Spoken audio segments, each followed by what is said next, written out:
The applause echoed through the hall, loud and proud, but the seat reserved for my parents stayed empty. I stood at the edge of the stage, diploma folder pressed against my chest, scanning the crowd one last time, even though I already knew. Rows of smiling faces, cameras flashing, parents crying, friends hugging. Not mine. My phone buzzed just as I stepped down from the platform. Mom, we're at the mall. Brooke needed a few things. Don't overthink this, Leia. I stared at the screen, my fingers going numb. Overthink 3 years of law school. Sleepless nights. Internships that paid nothing. Finals that felt like survival tests. I'd imagined this day since my first semester. Imagine my dad clapping too loudly. My mom crying into tissues. Instead, they were buying handbags. I slipped out of the auditorium before anyone could ask where my family was. The hallways smelled like polished floors and cheap coffee. My heels clicked too loudly like they were announcing a truth I didn't want to say out loud. I sat on a bench, pulled off my cap, and let my breath shake once. Just once. Then my other phone rang, the one almost no one knew about. Leia, my business partner, Rachel Ford, said, her voice tight with excitement. Tell me you're alone. I am. I said. What's wrong? Nothing's wrong. She said everything's right. The deal just closed. My heart skipped. Which deal? The acquisition. She said all of it. Signed. Funded. Final. I froze. Rachel. How much? There was a pause. Then 20 million. The hallways seemed to tilt. I pressed my palm to the bench, grounding myself. You're serious? I've never been more serious in my life, she said. They're announcing it today. Financial news picked it up fast. Today, the same day my parents decided my graduation wasn't important. I laughed under my breath. Not because it was funny, because it was unreal. I need you downtown in an hour, Rachel continued. Boardroom meeting, photos, statements. I looked down at my gown, still zipped, still wrinkled from sitting. I'm dressed for graduation. Perfect, she said. You earned both. The call ended, and I sat there stunned, my heart pounding in a way that didn't hurt this time. Another buzz. This time, a photo from my sister Brooke. Her smiling in a mirror, a glossy shopping bag in her hand. Brooke. Mom says we'll come see you later. Relax. Later. I didn't reply. I stood, straightened my shoulders, and walked out into the sunlight. The city buzzed around me, cars honking, people rushing, life moving whether my parents showed up or not. An hour later, I was standing in a glass-walled conference room downtown. Graduation gown folded neatly over a chair. Cameras flashed as executives shook my hand. Someone congratulated me on balancing law and entrepreneurship. No one asked where my parents were. Across town, the mall TV switched from ads to breaking news. Local entrepreneur finalizes $20 million deal. Law school graduate makes history. Rachel texted me a photo of the screen. They're already calling your parents, she added. I imagined it clearly. My mom dropping her shopping bags. My dad asking questions too late. Brooke suddenly quiet. For the first time all day, I smiled. Not out of revenge. Out of clarity. I hadn't been invisible. They just weren't looking. And by the time they finally did, I'd already moved on. My phone wouldn't stop vibrating. I ignored it through the entire elevator ride down from the boardroom. Every buzz felt heavier than the last, like gravity pulling me backward toward a place I'd finally stepped out of. When the doors opened, I checked the screen. 8 missed calls. 3 from Mom, 2 from Dad, 1 from Brooke, 2 unknown numbers, probably relatives who suddenly remembered I existed. I slipped my phone into my bag without replying and stepped into the street. The city air felt sharp, alive. Cars rushed past, people moved with purpose, and for the first time all day, I felt like I was exactly where I was supposed to be. Leia. Rachel jogged up beside me, her heels clicking fast. She was grinning so hard it looked like her face might crack. You were amazing in there. I exhaled. I think I blacked out halfway through. She laughed. You didn't. You owned the room. Westbridge loved you. They're already talking long-term. Long-term? I nodded, trying to let it sink in. What about the announcement? It's everywhere. she said, pulling out her phone. She showed me headlines, social posts, notifications stacking on top of each other. And then she tilted the screen so I could see one more thing, a photo. My parents standing in the same mall where they ditched my graduation. My mom's hand was pressed to her mouth. My dad's face was pale, stiff, frozen mid-step. Behind them, the giant screen blared the news. I didn't feel triumph. I felt distance. Rachel studied my face carefully. "You okay?" "I think so," I said slowly. "I just didn't expect it to feel this quiet." She nodded like she understood more than I'd said. Power usually does. We parted ways a few minutes later. I walked alone for a bit, letting the city absorb me. Then my phone rang again. This time I answered. "Lila," my mom said breathlessly. "Where are you?" Her voice was different now. Urgent, careful, soft in a way it never was when I needed it. "I'm busy," I said. "We saw the news," she rushed on. "Why didn't you tell us?" I stopped walking. "Tell you what?" I asked calmly. There was a pause about the business, about all of this. I closed my eyes briefly. "You didn't ask." "That's not fair," she said quickly. "We just didn't know it was that big." "That's the point," I said. "You never thought it could be." My dad's voice cut in firmer. "Leia, listen. We're coming to you. We're leaving them all now." I pictured them hurrying, suddenly aware, suddenly invested. "Don't," I said. Silence. "We want to celebrate you," my mom said. We didn't realize how important today was. I let out a small, humorless laugh. "You said it was just a ceremony." She inhaled sharply. "I didn't mean." "I know what you meant," I said, not raising my voice. "You meant it wasn't important enough to show up." Brooke chimed in from the background. "Ila, come on. Mom didn't mean it like that." I tightened my grip on the phone. "Did you?" No answer. I took a steady breath. "I'm not meeting you today." "What?" my mom said, startled. "Not today." I repeated. "I have plans, real ones." "You're punishing us," my dad said. "No," I replied. "I'm choosing myself." I hung up before they could say anything else. My hands were shaking, but my chest felt lighter. That night, I went home alone. I kicked off my heels, changed into comfortable clothes, and sat by the window with the city lights glowing below. Messages kept coming in. Apologies, explanations, sudden pride. I read none of them. Instead, I opened my laptop and started outlining the next phase of the company. Expansion, hiring, a future that didn't require me to beg for recognition. Around midnight, there was a knock at my door. I already knew who it was. I didn't open it. From the other side, my mom's voice trembled. "Ila, please." I leaned my forehead against the door, eyes closed. "Go home. We just want to talk."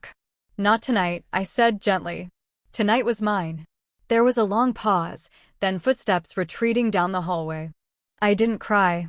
I slept peacefully for the first time in weeks. Because for once, I hadn't shrunk myself to fit their comfort. I'd finally stepped into my own life. And tomorrow, I decide what kind of relationship, if any, I was willing to have with them. On my terms. I woke up to silence, not the anxious kind, the peaceful kind. Sunlight stretched across my apartment floor, soft and steady, like it wasn't in a rush to judge me. For the first time in a long while, my chest didn't feel tight the second I opened my eyes. My phone sat face down on the nightstand. I left it there. I made coffee, slow and intentional, then stood by the window watching the city wake up. Somewhere across town, my parents were probably still replaying yesterday in their heads, wondering how they'd missed something so big. I wasn't angry. That surprised me. I was clear. By the time I checked my phone, the messages had shifted. The apologies were quieter now, less frantic, more careful. My dad had sent one text, short, unpolished. "Dad, we failed you yesterday. I'm sorry." I read it twice, then once more. I didn't respond yet. At 10 sharp, I walked into the temporary office Rachel had set up near downtown. The energy inside buzzed. People moving fast, voices layered, screens alive with plans and numbers. It felt like momentum, like growth. "Morning, CEO," Rachel said with a grin. I rolled my eyes. "Don't start." "I'm serious," she said. "They're flying in this afternoon. Press wants a sit down." And she hesitated, lowering her voice. Your parents called again. I nodded. I figured they want a meeting with me. With you, she confirmed. Not the company. You. I thought for a moment. Tell them tomorrow. Public place. Rachel raised an eyebrow. You sure? Yes, I said calmly. I don't want a scene. I want honesty. The rest of the day moved fast. Interviews, strategy calls, contracts. At one point, I caught my reflection in a glass wall, focused, composed, unmistakably sure of herself. That woman looked nothing like the girl who'd checked her phone on a graduation stage, hoping to matter. By the time evening came, the news cycle had fully wrapped its arms around the story. My inbox overflowed. Old classmates reached out. Professors congratulated me. People who'd never returned my emails before suddenly remembered my name. Recognition was loud. But it wasn't the thing I was chasing anymore. The next afternoon, I arrived early at a quiet cafe near the river. Neutral territory, plenty of space, no cameras. My parents walked in together 10 minutes later. They looked different, smaller somehow, not physically, emotionally. My mom's shoulders were tense. My dad's jaw tight. Brooke wasn't with them. They sat across from me, hands folded, unsure where to start. I ordered tea, my mom said softly. Chamomile. You used to like that. I met her eyes. I still do. She nodded, relieved by the smallest thing. I won't stay long, I said. I have a meeting after this. Of course, my dad said quickly. We won't take much time. There was a pause. Then my mom spoke. We didn't mean to make you feel invisible. I didn't interrupt. We honestly thought law was your backup, she continued. We didn't understand what you were building. That's true, I said evenly. But you also didn't try. Her eyes filled, but she didn't argue. My dad leaned forward. I should have asked more questions. I should have shown up. I was wrong. I let the words settle between us. I'm not here for an apology tour, I said gently. I'm here to reset expectations. They listened. I love you, I continued. But I won't chase approval anymore. I won't shrink my wins so they don't make anyone uncomfortable. If you want to be part of my life, it has to be because you respect it, not because it's suddenly impressive. My mom reached for my hand, then stopped herself. We do respect you. I need consistency, I said, not surprised pride. My dad nodded slowly. That's fair. For the first time, the power balance felt equal. When we stood to leave, my mom hesitated. Will you come to dinner this weekend? I smiled. Not a sharp one, not a guarded one, just honest. I'll think about it. That answer meant more than a yes ever had before. As I walked back toward my car, my phone buzzed. Rachel, press conference confirmed. Tonight ready? I glanced once more at the cafe behind me. Ready? I typed back one word, always. Because no matter who showed up late, I'd already arrived. The press conference room was brighter than I expected. Lights hung overhead like a grid of quiet stars, cameras already rolling as reporters took their seats. I stood just behind the curtain, fingers wrapped around a slim notepad I didn't actually need. My reflection stared back at me from a dark screen. Steady, composed, unmistakably grown. Rachel leaned in. They're ready when you are. I nodded. Let's do it.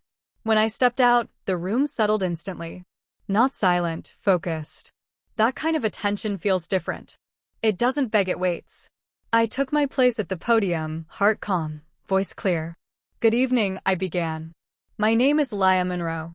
Yesterday, my company finalized a strategic partnership valued at $20 million. Cameras clicked, pens moved fast. I spoke about innovation, access, opportunity. I talked about building something sustainable, about hiring locally, about mentoring women who didn't see themselves reflected in boardrooms. Every word felt earned, not rehearsed. When questions came, I answered without flinching. How does it feel to graduate law school and close a deal like this in the same week? I smiled. It feels aligned. Another reporter leaned forward. Do you feel supported by your family? There it was. I didn't hesitate. I feel supported by the people who show up today. That includes my team, my partners, and myself. The answer made its way across the room like a ripple. No drama, no bitterness, just truth. Afterward, Rachel hugged me so tightly I laughed. You were incredible. So were you. I said. All of you. We celebrated quietly. No champagne towers, no loud music, just shared smiles, plans scribbled on napkins, and the hum of a future unfolding exactly as it should. Later that night, back at my apartment, I kicked off my shoes and sat on the couch, exhaustion settling in like a gentle wave. My phone buzzed. Mom, we watched the press conference. You are amazing. I stared at the message for a moment, then typed back. Thank you. That was it. No explanations, no reopening wounds, just acknowledgement. The next morning, my calendar was full, but my thoughts kept drifting to one thing, closure. So, I made a decision. I invited my family to lunch. Neutral ground again. Clear boundaries. My terms. They arrived on time this time. Brooke was quieter than usual. Her confidence dialed down. She looked at me differently. Not above, not ahead. Beside. I didn't get it before, she admitted halfway through the meal. I thought you were just busy. I didn't realize you were building something that big. I met her gaze. I didn't need you to realize the size. I needed you to respect the effort. She nodded. I do now. My mom took a breath. We want to do better. I believe them, not blindly, but honestly. I'm not asking for perfection, I said. Just presence. My dad lifted his glass to showing up. We clinked glasses. Simple. Real. A week later, I stood on the same campus where I'd graduated.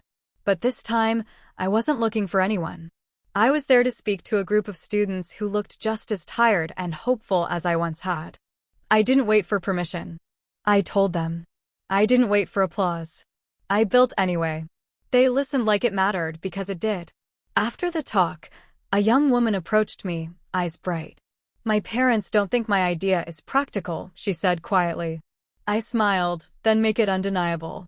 As I walked back to my car, the sun low and warm, my phone buzzed again.